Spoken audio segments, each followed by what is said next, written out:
Menteri Rangba Kejala Meghalaya Conrad Kisangma hakasau terik ujeliu arja arpusan ulah pelat patba ya ke Meghalaya the sailing yacht beningkong hakajala ha Umīam hakajingedon lang ubak pol lingdo Menteri Ketenat Kam Jngohkai Perthai Vijay Kumar D Commissioner Bat Secretary ubak Cyril V Ding do Secretary Bat Kyrwoh Menteri Rangba ulang bagajing Plie ya kini yacht kalong ban Kyntiew ya ke Kam Jngohkai bat ki water sports hakabau le benrap bagini ki ar benta ki dei ki badon kam bha ban thaulat na ka benta ki samla kham tam ha ka yok kam yok jam da ka bakado bakapung Umīam ka dei ka bakongsan na ka benta ki water sports Menteri Rangba ulang nalor ke jing itenat kini ka jaka kan kring ru ya ki jat jingelek kai baper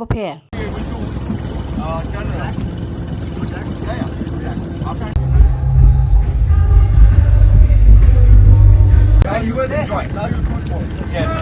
And as you guys enjoy,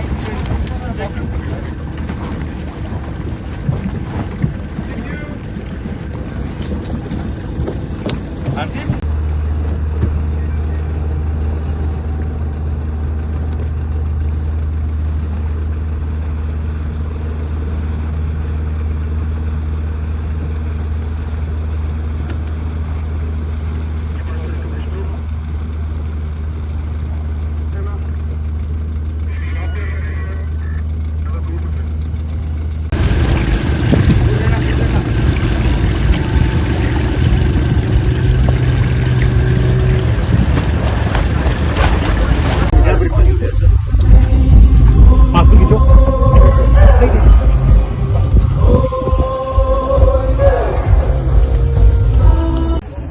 think you give me my phone then. Or you gonna? Oh, they're coming then. Yes, sir.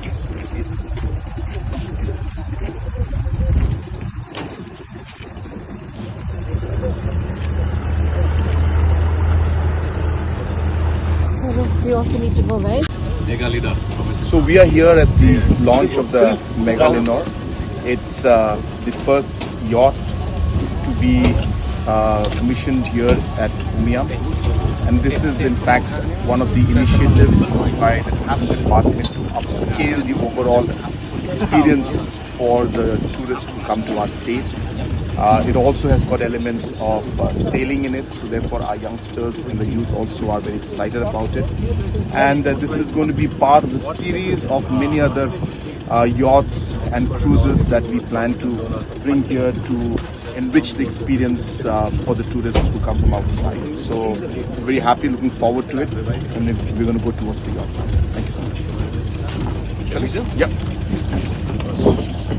Can I sit on the side? Yes, sir. Habatin, pej bahagi ki shop plus F. Ka plus F? Hakabam bangibam dunaki eki batay kamet. Namar kata habathiru atau kau kamlu ka umpnyang kadut pej ya ka shop plus F hakajing som.